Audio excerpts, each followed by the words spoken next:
मेरी तरफ से शानी टीवी देखने वाले तमाम दोस्तों को अस्सलाम वालेकुम। दोस्तों, आज की इस वीडियो में हम आपको सैर करवाएंगे बरआज़म एशिया के जनूब मगरिब की जानिब खलीजो अरब में 17,820 मुरब्बा किलोमीटर रकबे पर फैले हुए एक मुल्क की, जो कि तेल की ज़ख़ायर के अतबार से दुनिया का 5वां बड़ा मुल्क है। इस मुल्क की 95% इनकम तेल से हासिल की जाती है। इसके अलावा हम आप लोगों को इस मुल्क के बारे में कुछ दिलचस्प मालूमात फराहम करेंगे जो यकीनन आपने ना तो पढ़ी होंगी और ना ही सुनी होंगी। कबल इससे कि हम अपनी वीडियो का आगाज़ करें, लेकिन इससे पहले अगर आपने हमारा YouTube पर मौजूदा चैनल शानी टीवी को सब्सक्राइब नहीं किया तो इसको जल्दी से सब्सक्राइब कर लें और साथ बेल आइकॉन के बटन को दबा दें ताकि सैर व सियाहत की तमाम वीडियोस आपको बर वक्त मिलती रहे।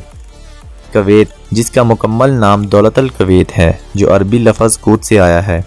तारीख़ में कुवैत का नाम पहली बार सिकंदर आज़म के ज़माने में इस्तेमाल में आया। कुवैत के महल वक़ू की बात करें तो इसके शमाल में इराक़ और जुनूब में सऊदी अरब और इसके शमाल मगरिब में खलीज फ़ारस वाक़या है। कुवैत सिटी को कुवैत का दारुल हुकूमत होने के साथ मुल्क का सबसे बड़ा शहर होने का एजाज़ भी हासिल है। कुवैत की तारीख़ 17वीं सदी के आखिर और 18वीं सदी के आगाज़ से शुरू होती है। बनु खालिद का कबीला सरज़मीन नजद से ताल्लुक़ रखता था। उन्होंने इस शहर की दागबील डाली और इस शहर के अतराफ़ किला की तामीर करवाई। किला की दीवारें पहली बार 1760 में पाया तकमील को पहुंची। इस ओहद में ये शहर फुला फला और दुनिया वालों की तवज्जो का मरकज़ बन गया। आल सबा के ख़ानदान ने इसकी तामीर और तरक्की में बड़ी कुर्बानियाँ दी। लोगों ने इनकी काविशों को खराज तहसीन पेश करते हुए 1752 में सबा बिन जाबिर रज़ी अल्लाह तआला अन्हो के हाथों पर बैत की और इनको अपना हाकिम तस्लीम किया। कदीम ज़माने ही से कुवैत एक अहम तजारती मरकज़ माना जाता था और इसकी बंदरगाहें बैनुल-अक़वामी तजारत और लेन देन के सिलसिले में अहम रोल अदा करती थी। इसलिए इस पर दुश्मनों के हमले का अंदेशा हमेशा रहा है। जदीद कुवैत की तमीर के बाद इस पर तुर्क उस्मानियों की नज़र थी। 19वीं सदी में उस्मानियों ने इस पर कब्जा कर लिया। 23 जनवरी 1899 में शेख मुबारक ने बरतानिया के साथ एक मुआहदा किया। 1911 में मदरसा मुबारकिया के नाम से कुवैत का सबसे पहला तलीमी अदारा कायम किया गया। उन्हीं की एमा पर 1914 में मुस्तशफ़ा अमरीकी के नाम से कुवैत सिटी में एक हस्पताल की बुनियाद रखी गई। ये कुवैत की पहली इमारत थी जिसमें सीमेंट और लोहे का इस्तेमाल हुआ। 1915 में शेख मुबारक रुखसत फरमा गए तो इनके बड़े बेटे शेख जाबर मुबारक अल सबा इनके जाननशीन बन गए। 1921 में शेख अहमद जाबर अल सबा हुकूमत की कुर्सी पर बरजमान हुए। आप बड़े दलेर, हाजिर दिमाग और दौरे अंदेश लीडर थे। मुश्किल घड़ियों में बड़ी आसानी से अपनी कौम को बच निकलने का रास्ता दिखाना इनकी खासियत थी। 1937 को शेख अहमद जाबर अल सबा के ओहद ही में कुवैत में पहली बार पेट्रोल दरियाफ्त हुआ और 30 जून 1946 को पहली बार ज़ेरे ज़मीन से पेट्रोल बरामद किया गया। शेख अहमद जाबर अल सबा के बाद शेख अब्दुल्ला सालम अल सबा कुवैत के अमीर बन गए। ये कुवैत के 11वें अमीर इंसान थे। इन्हीं की कोशिशों से कुवैत ने आज़ादी का परचम लहराया। किसी भी मुल्क की आज़ादी का मतलब ये होता है कि वो अपने दाखिली और ख़ारजी अमूर को निपटाने में खुद कफ़ील रहे और इनमें किसी गैर की दखल अंदाजी ना हो। इसी को पेश नज़र रखते हुए अमीर मौसूफ ने 1959 में मुल्क के दाखिली अमूर और मामलात से ग़ुलामी की परछाई को ख़त्म करने के सिलसिले में बहुत से अहम फ़ैसले सादर फरमाए। ये आज़ादी की जानिब बढ़ता हुआ पहला कदम था। उसी साल दिसंबर में मुल्क के अदालती निज़ाम को मजबूत व मुस्तहकम करने के सिलसिले में एक मकतूब फराहम जारी किया गया, जिसकी वजह से अहले कुवैत अंदरूने मुल्क हालात से निपटने और दरपेश मसाइल को खुद हल करने के काबिल बन गए। उस वक़्त तक कुवैत का अदालती निज़ाम भी दस्ते गैर में था। शेख अब्दुल्ला सालम अल सबा हुकूमत ने बरतानिया पर दबाव डालना शुरू कर दिया, जिसकी वजह से 23 जनवरी 1999 के मुआहदे को मुअत्तल कर दिया गया। इनकी ये कोशिश रंग लाई और बरतानिया इस मुआहदे को मुअत्तल करने पर मजबूर हो गया। आखिरकार 19 जून 1961 में बरतानिया ने कुवैत से किया हुआ मुआहदा मनसूख कर दिया और फिर अगले रोज़ कुवैत में आज़ादी की सुबह नमूदार हुई। हसूल आज़ादी के बाद 11 नवंबर 1962 में वज़ा शुदा नए दस्तूर का अजरा हुआ। शेख अब्दुल्ला सालम अल सबा को आज़ाद कुवैत के पहले अमीर होने का शरफ भी हासिल हुआ। 1965 में शेख साहब इंतकाल फरमा गए और शेख सबा सालम अल सबा ने इनकी जगह संभाल ली। कुवैत का नेशनल डे 1962 तक 19 जून को मनाया जाता था। लेकिन गर्म मौसम की वजह से 25 फरवरी 1963 में इसे तब्दील कर दिया गया, क्योंकि 25 फरवरी शेख अब्दुल्ला सालम अल सबा का सालगिरह का दिन था, जो कि 1950 में कुवैत के पहले बादशाह मुकर्रर हुए थे। कुवैत दुनिया के अमीर तरीन मुल्कों में से एक है। कहा जाता है कि ये दुनिया का 5वां अमीर तरीन मुल्क है। कुवैत की हुकूमत को एक मजबूत मईशत हासिल है। ज़ेर ज़मीन से बरामद किया जाने वाला तेल ही इसकी मजबूत मईशत की बुनियाद है। 1934 से 1937 ज़ेर ज़मीन तेल की नाकाम तलाश के बाद फरवरी 1938 को पहली बार कुवैत की रेतली अराजी बरकान में दरियाफ्त की गई। ये दुनिया का दूसरा बड़ा खिता है जहां ज़ेर ज़मीन तेल वाफर मिकदार में मौजूद है। 2009 तक कुवैत के तेल की पैदावारी सलाहियत योमिया 2.494 मिलियन बैरल थी। इसका दावा है कि आलमी सतह पर इसके पास 7.6% यानी 101.5 बिलियन बैरल तेल के ज़खायर हैं। इस लिहाज से ये दुनिया का 5वां मुल्क है जिसके पास तेल के ज़खायर की बड़ी मिकदार पाई जाती है। पेट्रोल के अलावा गैस और बाज़ दीगर मसनूआत पर भी दरामद करने वाला सब कुवैत की मईशत इन्हसार करती है। झींगे से बड़ा मुल्क कुवैत ही है। कुवैत ने कई बैरून मुल्क कंपनियों में भी बड़े पैमाने की ऑयल कंपनी और ब्रिटिश पेट्रोलियम में इसकी Q8 सरमायाकारी की है, जैसे मर्सिडीज बेंज कंपनी की हिस्सादारी है। तेल की दरियाफ्त से पहले कुवैती दूसरे खलीजी मुल्कों की तरह फन गवासी में महारत रखते थे।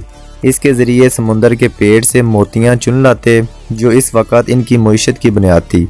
मोतियों के व्यापारी तवाशीन के नाम से जाने जाते थे। कश्ती की सनत के लिए भी कुवैत बहुत मशहूर था, बल्कि कुवैती कश्तियों की इस वक्त बड़ी मांग रहती थी। इसके लिए तख्ते अक्सर हिंदुस्तान से बरामद किए जाते थे, जो ज़्यादातर नारियल या सागवान के दरख्तों से बनाए जाते थे। कुवैत का कुल रकबा 17,818 मुरबा किलोमीटर है और ये मुल्क रकबे के एतबार से दुनिया का 152वां बड़ा मुल्क है। 6 मुख्तलिफ सूबों पर मुश्तमिल ये मुल्क 43,48,395 अफराद की आबादी के साथ दुनिया का 140वां बड़ा मुल्क है। आपके इल्म में मज़ीद इजाफे के लिए बताता चलूँ कि 43 लाख की आबादी में सिर्फ 28 से 30% लोग कुवैत के असली शहरी हैं, जबकि बाकी के 70% लोग पाकिस्तान, इंडिया और दुनिया के अलग अलग ममालिक में से तल्लुक़ रखते हैं। यानी कि 43 लाख में से सिर्फ 13 लाख कुवैती हैं, जबकि बाकी 29 लाख लोग दूसरे ममालिक से आए हुए हैं।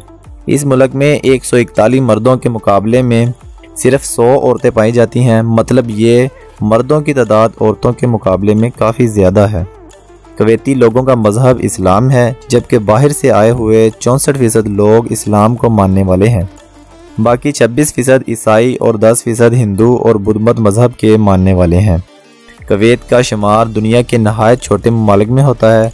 ये खलीज अरब के जनूब मगरिब में वाक़या है। इसकी सतह ज़मीन मगरिब से मशरिक़ की जानब ढलवान में है और मगरिब की जानब ज़मीन की ऊंचाई सतह समुंदर से 300 मीटर से ज़्यादा नहीं है।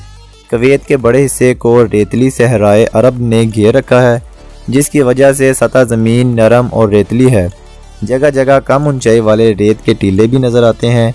इस जजीरा नुमा मुल्क के आसपास तकरीबन 9 जजीरे पाए जाते हैं। कुवैतियों की अपनी ख़ास तहजीब है। तर्ज़ ज़िंदगी में और आदात व अतवार में अरबी और इस्लामी सकाफ़त की छाप नुमाया है। कल्चरल ग्लोबलाइजेशन के बावजूद इनमें आज भी कदीम शख्सी व समाजी रवायतें जिंदा हैं। दौलत की फरावानी के बावजूद अक्सरियत की तबीयत में वही पुरानी सादगी देखने को मिलती है। मट्टी के छोटे छोटे मकान आलीशान फलक बोस इमारतों के रूप पा चुके हैं, मगर मिट्टी की तबीयत आज भी इनमें जिंदा है। छुट्टियों में शहर से दूर रेगिस्तान इलाकों में खेमे लगाकर अपनी पुरानी तहजीब से लगाव की नुमाइश करते हैं।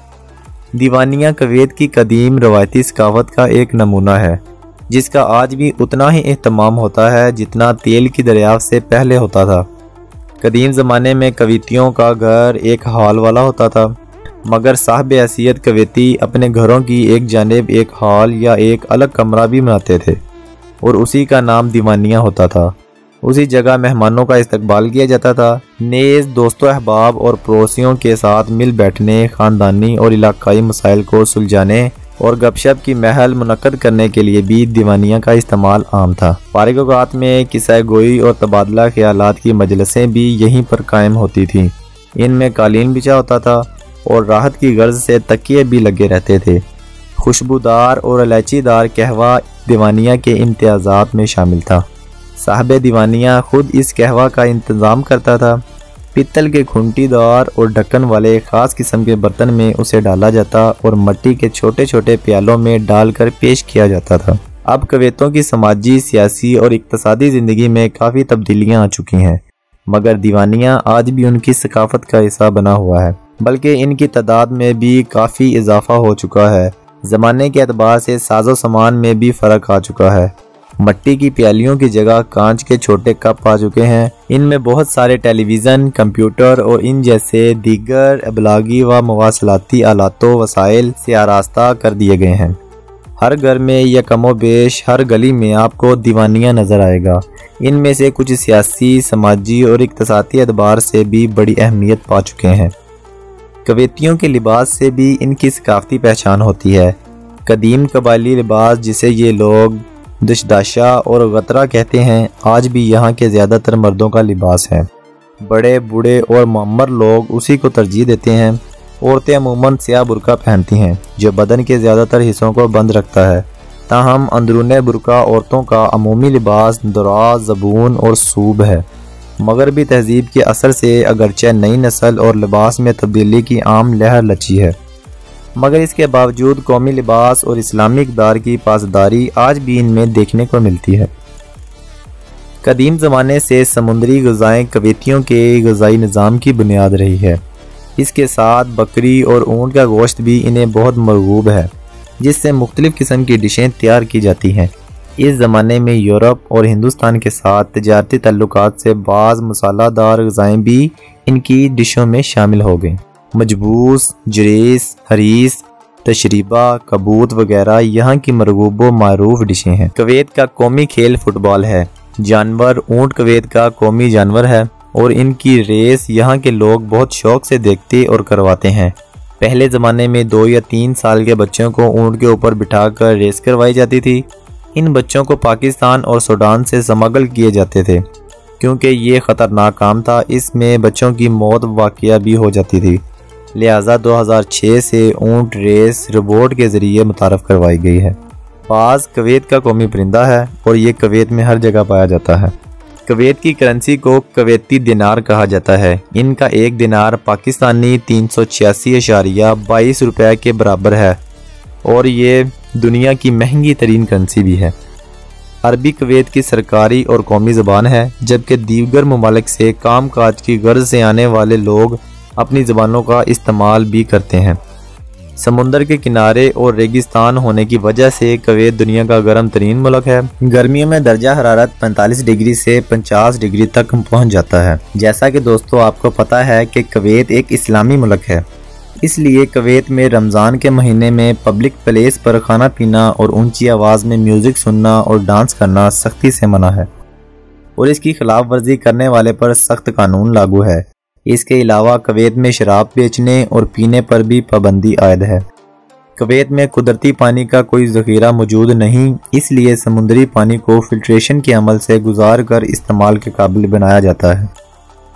कवैत के शहरी बहुत बड़ी तादाद में अवामी व सरकारी अदारों में मुलाजमत कर रहे हैं, जबकि दूसरे मुल्कों से आने वाले 80% लोग वहाँ पर मेहनत मजदूरी करते हैं।